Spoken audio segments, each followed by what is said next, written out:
Assalamualaikum warahmatullahi wabarakatuh. Perkenalkan, nama saya Nabila Asikru. Saya berasal dari kelas 27D.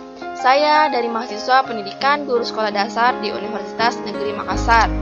Kali ini saya akan menjelaskan bagaimana cara atau tutorial menggunakan SPSS untuk uji t-test sampel bebas atau independen.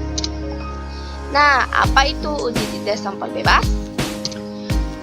Uji t-test sampel bebas atau independen t-test adalah uji komparatif atau uji beda untuk mengetahui adakah perbedaan min atau rata-rata yang bermakna antara dua kelompok bebas. Selanjutnya, apa tujuan dari uji t-test sampel bebas ini? Nah, tujuannya itu uji ini digunakan untuk mengetahui ada atau tidaknya perbedaan rata-rata antara dua kelompok sampel yang tidak berhubungan. Asumsi uji t-test sampel bebas. Nah, ada beberapa asumsi uji t-test sampel bebas yang perlu diketahui. Yang pertama itu skala data berinterval rasio atau rasiom.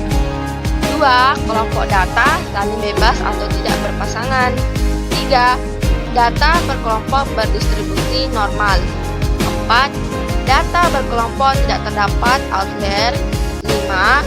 Varian antara kelompok sama atau homogen.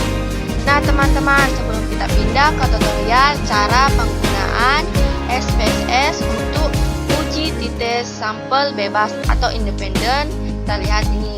Saya menggunakan dua jenis variabel, yaitu nilai ujian dan kelas. Lalu menggunakan 20 jenis sampel. 20 sampel. Nah, kita lihat value untuk kelas variabelnya itu kelas 1 itu adalah kelas Adam Smith dan kelas 2 itu kelas Max Weber. Sekarang lagi ya soalnya. Lalu setelah itu kita pindah ke aplikasi SPS-nya. Lalu klik variabel view. Setelah klik variabel view, kita klik ini nomor 1 lowaner. Kita tulis angka atau singkatan dari yang ingin ditulis tadi. Misalnya nilai ujian kita tulis dengan kode NU. Sedangkan kelas tadi kita tulis kode dengan K. Nah, lalu kita pindah ke label. Label ini merupakan kepanjangan dari singkatan. Nah, kita tulis ya nilai ujian. Lalu kita tulis lagi di sini. Kepanjangannya itu kelas. Setelah itu kita pencet sini. Tadi value pertama itu kelas Adam Smith, kita tulis kelas Adam Smith.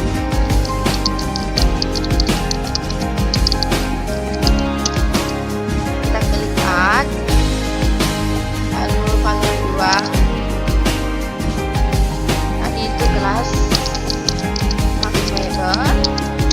Tulis. Lalu klik add, terus kita oke. Setelah kita oke, kita pindah ke data view. Nah, pastikan kita klik ini. Nah, ini volume labelnya sudah tercentang, otomatis terubah di bagian ini. Kita pindah ke soalnya. Copy.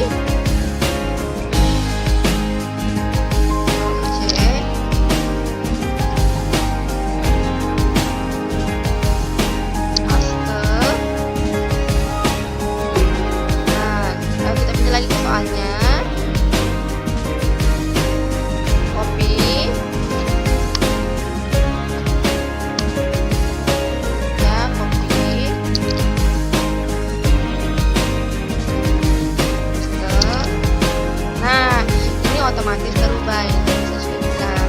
Kalau kita klik view lalu kita buka tanda centangnya, akan berubah angka 1.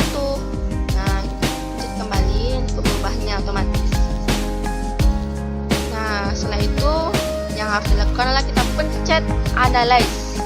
Terus kita ke compare means. Setelah itu kita klik independent sample test. Di test, oke.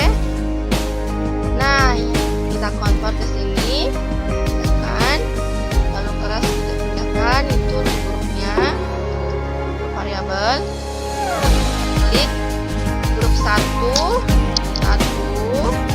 grup 2 itu kelas Max Weber, continue dan klik OK. Tunggu sebentar, akan otomatis keluar datanya. Nah, datanya udah keluar nih. Bisa dilihat rata-rata atau min dari kelas Adam Smith yaitu 40,30. Lalu kelas Max Weber yaitu 32,80. Standar deviasinya ini, errornya ini, dan di tabelnya itu 3,490, dan ini errornya diferensinya ini 2,1. Bisa dilihat semua. Mudah kan? Nah, apabila kita ingin menyimpan datanya, kita tinggal klik ini dan save. Otomatis akan tersave pada folder yang kita simpan.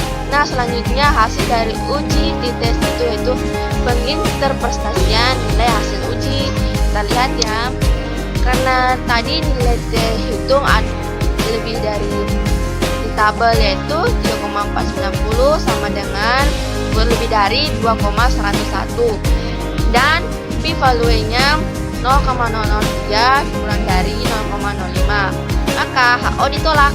Artinya bahwa ada perbedaan antara rata nilai ujian kelas Adam Smith dengan rata nilai ujian kelas Max Weber. Pada tabel grup statistik terlihat rata-rata atau min untuk kelas Adam Smith adalah 40,30 dan untuk kelas Max Weber adalah 32,80. Artinya bahwa rata nilai ujian kelas Adam Smith lebih tinggi daripada rata-rata nilai ujian kelas Max Weber. Nah, itulah tadi penjelasan dari saya, semoga bermanfaat. Wabillahi taufiq wal hidayah. Wassalamualaikum warahmatullahi wabarakatuh.